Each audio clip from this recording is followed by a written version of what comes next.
Smee. Chapter 1. "No," said Jackson with a shy little smile. "I'm sorry, I won't play hide-and-seek." It was Christmas Eve, and there were 14 of us in the house. We had had a good dinner, and we were all in the mood for fun and games. All, that is, except Jackson. When somebody suggested hide-and-seek, there were loud shouts of agreement. Jackson's refusal was the only one. It was not like Jackson to refuse to play a game. "Aren't you feeling well?" someone asked. "I'm perfectly all right, thank you," he said. "But," he added with a smile that softened his refusal but did not change it, "I'm still not playing hide-and-seek." "Why not?" someone asked. He hesitated for a moment before replying. "I sometimes go and stay at a house where a girl was killed. She was playing hide-and-seek in the dark. She didn't know the house very well. There was a door that led to the servants' staircase. When she was chased, she thought the door led to a bedroom. She opened the door and jumped, and landed at the bottom of the stairs. She broke her neck, of course." We all looked serious. Mrs. Fernley said, "How terrible! And were you there when it happened?" Jackson shook his head sadly. "No," he said, "but I was there when something else happened. Something worse." "What could be worse than that?" "This was," said Jackson.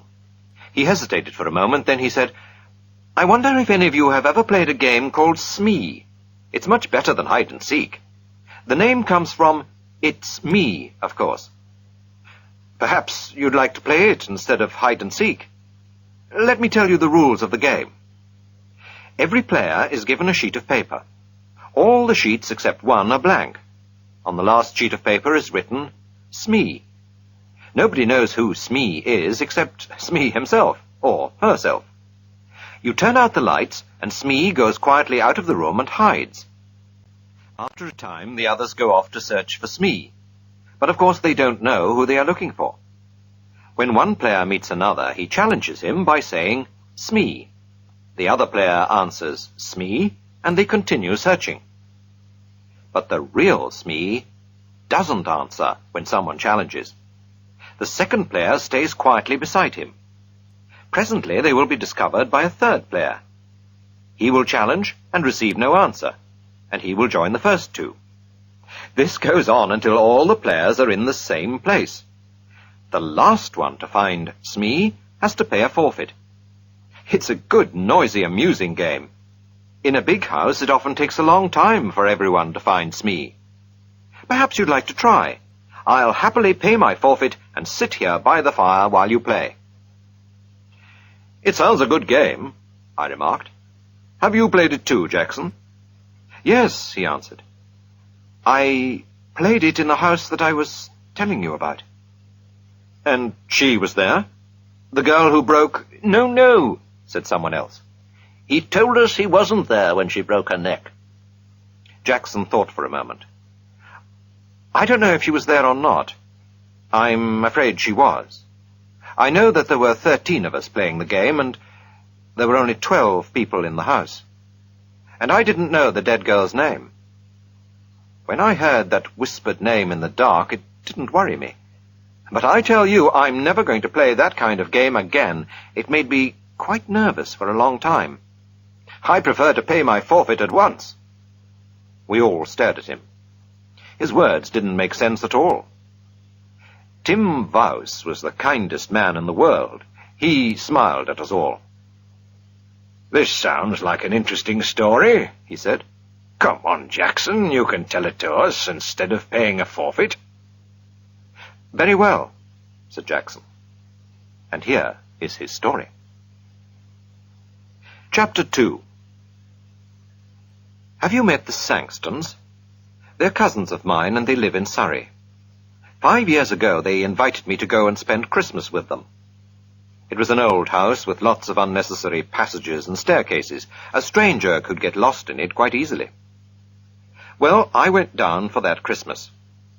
Violet Sangston promised me that I knew most of the other guests. Unfortunately, I couldn't get away from my job until Christmas Eve. All the other guests had arrived there the previous day. I was the last to arrive, and I was only just in time for dinner. I said hello to everyone I knew, and Violet Sangston introduced me to the people I didn't know. Then it was time to go in to dinner. That is perhaps why I didn't hear the name of a tall, dark-haired, handsome girl whom I hadn't met before. Everyone was in rather a hurry, and I am always bad at catching people's names. She looked cold and clever. She didn't look at all friendly, but she looked interesting. And I wondered who she was. I didn't ask because I was sure that someone would speak to her by name during the meal. Unluckily, however, I was a long way from her at table. I was sitting next to Mrs. Gorman, and as usual, Mrs. Gorman was being very bright and amusing. Her conversation is always worth listening to, and I completely forgot to ask the name of the dark, proud girl. There were 12 of us, including the Sangstons themselves. We were all young, or trying to be young. Jack and Violet Sangston were the oldest, and their 17-year-old son, Reggie, was the youngest. It was Reggie who suggested Smee when the talk turned to games. He told us the rules of the game just as I've described them to you. Jack Sangston warned us all. "If you're going to play games in the dark," he said, "please be careful of the back stairs on the first floor. The door leads to them, and I've often thought about taking the door off. In the dark, a stranger to the house could think they were walking into a room. A girl really did break her neck on those stairs." I asked how it happened. "It was about 10 years ago, before we came here. There was a party, and they were playing hide-and-seek. This girl was looking for somewhere to hide. She heard somebody coming and ran along the passage to get away. She opened the door, thinking it led to a bedroom. She planned to hide in there until the seeker had gone. Unfortunately, it was the door that led to the back stairs. She fell straight down to the bottom of the stairs.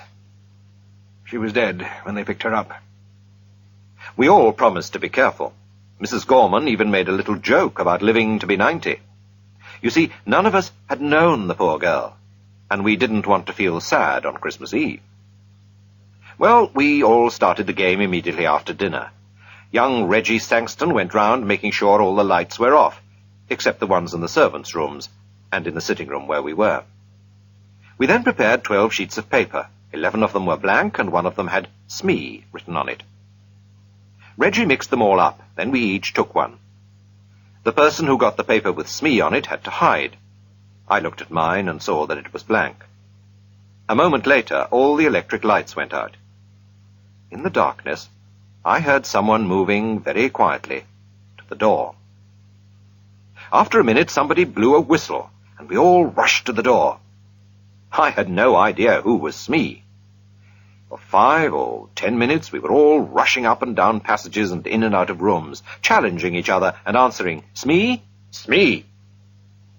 After a while, the noise died down, and I guessed that someone had found Smee. After a time, I found a group of people all sitting on some narrow stairs. I challenged and received no answer. So, Smee was there. I hurriedly joined the group. Presently, 2 more players arrived. Each one was hurrying to avoid being last. Jack Sangston was last, and was given a forfeit. "I think we're all here now, aren't we?" he remarked. He lit a match, looked up the staircase, and began to count. 9, 10, 11, 12, 13, he said, and then laughed. "That's silly. There's one too many." The match went out, and he lit another and began to count. He got as far as 12. Then he looked puzzled. "There are 13 people here," he said. "I haven't counted myself yet." "Oh, nonsense," I laughed. "You probably began with yourself, and now you want to count yourself twice." His son took out his electric torch. It gave a better light than the matches, and we all began to count. Of course, there were 12 of us. Jack laughed. "Well," he said, "I was sure I counted 13 twice." From halfway up the stairs, Violet Sangston spoke nervously. "I thought there was somebody sitting 2 steps above me. Have you moved, Captain Ransom?" The captain said that he hadn't. "But I thought there was somebody sitting between Mrs. Sangston and me." Just for a moment, there was an uncomfortable something in the air. A cold finger seemed to touch us all. For that moment, we all felt that something odd and unpleasant had just happened, and was likely to happen again. Then we laughed at ourselves and at each other, and we felt normal again. There were only 12 of us, and that was that. Still laughing, we marched back to the sitting room to begin again. Chapter 3. This time, I was Smee. Violet Sangston found me while I was searching for a hiding place. That game didn't last long. Soon there were 12 people and the game was over. Violet felt cold and wanted her jacket. Her husband went up to their bedroom to fetch it. As soon as he'd gone, Reggie touched me on the arm. He was looking pale and sick. "Quick," he whispered. "I've got to talk to you. Something horrible has happened." We went into the breakfast room. "What's the matter?" I asked. "I don't know. You were Smee last time, weren't you? Well, of course, I didn't know who Smee was. While Mother and the others ran to the west side of the house and found you, I went east. There's a deep clothes cupboard in my bedroom. It looked like a good hiding place. I thought that perhaps Smee might be there. I opened the door in the dark and touched somebody's hand. 'Smee?' I whispered. There was no answer. I thought I'd found Smee. Well, I don't understand it, but I suddenly had a strange cold feeling. I can't describe it, but I felt that something was wrong. So I turned on my electric torch, and there was nobody there. Now, I am sure I touched a hand, and nobody could get out of the cupboard because I was standing in the doorway. What do you think?" "You imagined that you touched a hand," I said. He gave a short laugh. "I knew you would say that," he said. "Of course I imagined it. That's the only explanation, isn't it?" I agreed with him. I could see that he still felt shaken. Together we returned to the sitting room for another game of Smee. The others were all ready and waiting to start again. Chapter 4. Perhaps it was my imagination, although I'm almost sure that it wasn't, but I had a feeling that nobody was really enjoying the game anymore, but everyone was too polite to mention it. All the same, I had the feeling that something was wrong. All the fun had gone out of the game. Something deep inside me was trying to warn me. "Take care," it whispered. "Take care." There was some unnatural, unhealthy influence at work in the house. Why did I have this feeling? Because Jack Sangston had counted 13 people instead of 12? Because his son imagined he'd touched someone's hand in an empty cupboard? I tried to laugh at myself, but I didn't succeed. Well, we started again. While we were all chasing the unknown Smee, we were all as noisy as ever. But it seemed to me that most of us were just acting. We were no longer enjoying the game. At first I stayed with the others, but for several minutes no Smee was found. I left the main group and started searching on the first floor at the west side of the house. And there, while I was feeling my way along, I bumped into a pair of human knees. I put out my hand and touched a soft, heavy curtain. Then I knew where I was. There were tall, deep windows with window seats at the end of the passage. The curtains reached to the ground. Somebody was sitting in a corner of one of the window seats, behind a curtain. "Aha," I thought, "I've caught Smee." So I pulled the curtain to one side and touched a woman's arm. It was a dark, moonless night outside. I couldn't see the woman sitting in the corner of the window seat. "Smee?" I whispered. There was no answer.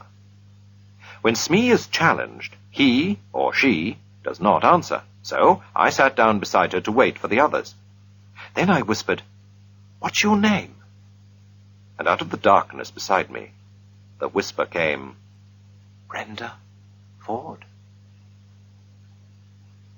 Chapter 5. I did not know the name, but I guessed at once who she was. I knew every girl in the house by name, except one, and that was the tall, pale, dark girl. So, here she was, sitting beside me on the window seat, shut in between a heavy curtain and a window. I was beginning to enjoy the game. I wondered if she was enjoying it too.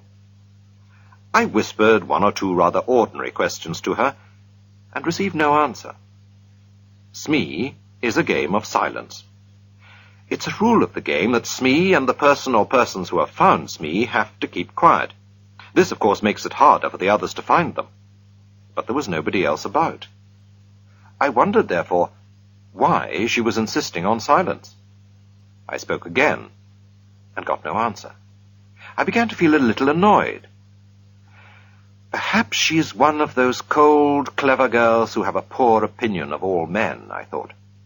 She doesn't like me, and she is using the rules of the game as an excuse for not speaking. Well, if she doesn't like sitting here with me, I certainly don't want to sit with her. I turned away from her. I hope someone finds us soon, I thought. As I sat there, I realized that I disliked sitting beside this girl very much indeed.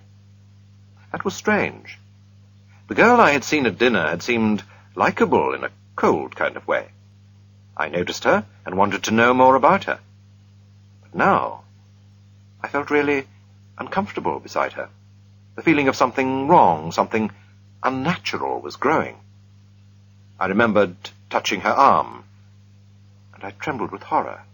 I wanted to jump up and run away. I prayed that someone else would come along soon. Just then I heard light footsteps in the passage. Somebody on the other side of the curtain brushed against my knees. The curtain moved to one side, and a woman's hand touched my shoulder. "Smee?" whispered a voice that I recognized at once. It was Mrs. Gorman. Of course, she received no answer. She came and sat down beside me, and at once I felt very much better. "It's Tony Jackson, isn't it?" she whispered. "Yes," I whispered back. "You're not Smee, are you?" "No, she's on my other side." She reached out across me. I heard her fingernails scratch a woman's silk dress. "Hello, Smee. How are you? Who are you? Oh, is it against the rules to talk? Never mind, Tony, we'll break the rules. Do you know, Tony, this game is beginning to annoy me a little. I hope they aren't going to play it all evening. I'd like to play a nice quiet game all together beside a warm fire." "Me too," I agreed. "Can't you suggest something to them? There's something rather unhealthy about this particular game. I'm sure I'm being very silly, but I can't get rid of the idea that we've got an extra player. Somebody who ought not to be here at all." That was exactly how I felt, but I didn't say so. However, I felt very much better. Mrs. Gorman's arrival had chased away my fears. We sat talking. "I wonder when the others will find us," said Mrs. Gorman. After a time, we heard the sound of feet, and young Reggie's voice shouting, "Hello! Hello! Is anybody there?" "Yes," I answered. "Is Mrs. Gorman with you?" "Yes." "What happened to you? You've both got forfeits. We've all been waiting for you for hours." "But you haven't found Smee yet," I complained. "You haven't, you mean? I was Smee this time." "But Smee is here with us," I cried. "Yes," agreed Mrs. Gorman. The curtain was pulled back, and we sat looking into the eye of Reggie's electric torch. I looked at Mrs. Gorman, and then on my other side. Between me and the wall was an empty place on the window seat. I stood up at once. Then I sat down again. I was feeling very sick, and the world seemed to be going round and round. "There was somebody there," I insisted, "because I touched her." "So did I," said Mrs. Gorman in a trembling voice. "And I don't think anyone could leave this window seat without us knowing." Reggie gave a shaky little laugh. I remembered his unpleasant experience earlier that evening. "Someone's been playing jokes," he said. "Are you coming down?" Chapter 6. We were not very popular when we came down to the sitting room. "I found the two of them sitting behind a curtain on a window seat," said Reggie. I went up to the tall, dark girl. "So, you pretended to be Smee, and then went away," I accused her. She shook her head. Afterwards, we all played cards in the sitting room, and I was very glad. Some time later, Jack Sangston wanted to talk to me. I could see that he was rather cross with me, and soon he told me the reason. "Tony," he said, "I suppose you are in love with Mrs. Gorman. That's your business, but please don't make love to her in my house during a game. You kept everyone waiting. It was very rude of you, and I'm ashamed of you." "But we were not alone," I protested. "There was somebody else there. Somebody who was pretending to be Smee. I believe it was that tall, dark girl, Miss Ford. She whispered her name to me. Of course, she refused to admit it afterwards." Jack Sangston stared at me. "Miss who?" he breathed. "Brenda Ford," she said. Jack put a hand on my shoulder. "Look here, Tony," he said. "I don't mind a joke, but enough is enough. We don't want to worry the ladies. Brenda Ford is the name of the girl who broke her neck on the stairs. She was playing hide-and-seek here 10 years ago."